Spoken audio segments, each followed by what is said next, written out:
Hi, my name is Moon Title. I help people who want to live engaged, connected lives and still find themselves limited by old wounds. And my websites are presenceheals.com and womenswellnesscircle.com.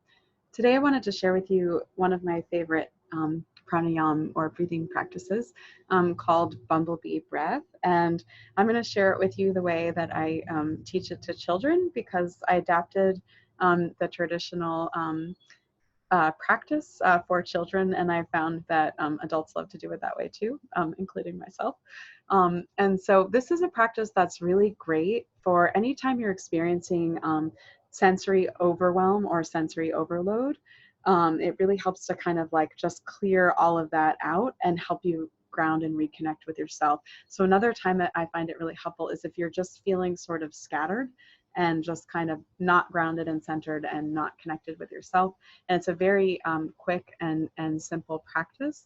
And so this practice involves closing the sense doors, the sense organs, so that you can bring your awareness inside, and then you're making this buzzing, humming, vibrating sound, which is vibrating and buzzing inside your skull and doing all kinds of juicy, yummy things to your brain and to the glands inside your brain. So that's just a little bit of short information, but let's get started with experiencing it. So you're probably going to want to watch me do it first, because once you close your eyes and your ears, you'll find it difficult to hear and see what I'm doing. So I'll do it once so that you can see, and then we'll do it a second time together so that you can integrate this practice into your life. So you're going to cover your eyes with your fingertips resting gently on your eyes.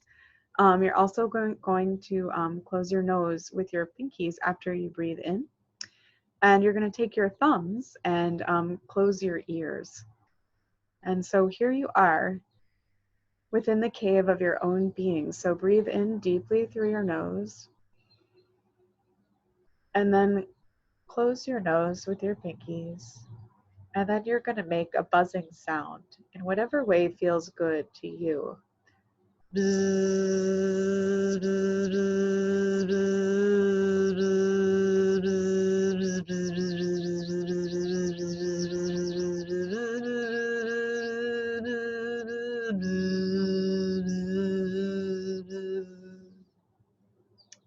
And when you're finished with that breath, I invite you to cup your hand as though your hand is a flower, and to take your other hand and you're the bumblebee drinking nectar from the flower.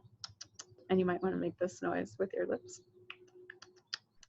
as you're drinking. And so this is the part that I added in for kids, because I realized when I was teaching a class of kids and family yoga that there needed to be a way for the exercise to come to completion and for everyone to be back in the same place. So I added this in, but I find that I loved it so much, and all the adults I shared it with loved it too, that I just have been doing it that way since. I find there's like this really sweet feeling in my heart when I'm just, and I don't know about you, but I love watching bumblebees travel from flower to flower and drink the nectar and get all fuzzy. And so it's just really nice to be a bumblebee for a moment, drinking the nectar of the flowers. So I want to invite you to do it with me this time. You probably noticed that I varied how I did my humming and buzzing, and I did that just to throw out options for you. So you can, pitch it really high, you can pitch it really low, anywhere in the middle. You can do a long continuous bzzz, or you can bzz, bzz, bzz, bzz. See what feels good in you. What you want to notice is this vibrating happening inside your skull. And so it's like you're entering the cave of your own being. You're leaving aside everything happening outside of you in the world, and you're coming in and you're entering the cave of your own being, and you're buzzing and vibrating inside your skull and offering your nervous system a really powerful and simple reset. So, and I just want to acknowledge here, some people have mentioned to me that they feel unsafe when they have their eyes, ears, nose, and mouth closed, especially in a room of other people. So if that's the case for you, I invite you to just do whatever feels right. Perhaps you want to leave your eyes open so that you can see. Perhaps you want to leave off the blocking of your nostrils.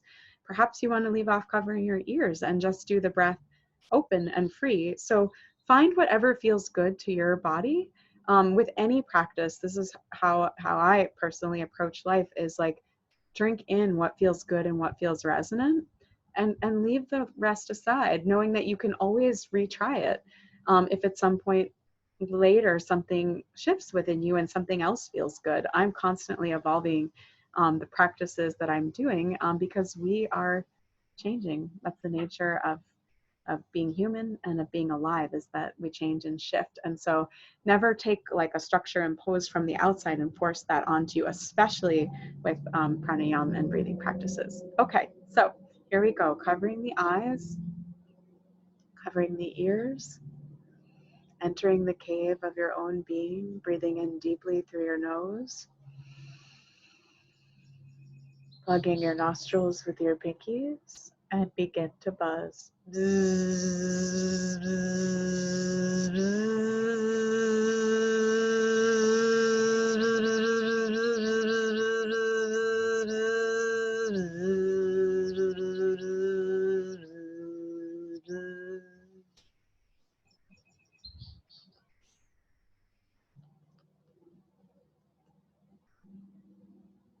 Okay, and just notice how you feel. Notice if anything's changed in your body, your mind, your emotions, your nervous system. Yeah, I feel open, expanded, and very relaxed. Um, and so I invite you to return to this practice anytime. Make it your own. Feel what feels good for you. And I wish you well, and reach out if you need any more support. Again, my name is Moon Title. I help people living engaged, connected lives who sometimes find themselves being limited by old wounds. And my websites are presenceheals.com and womenswellnesscircle.com. Thank you for practicing with me and sharing one of my favorite pranayams, Bumble Breath. Okay, until next time.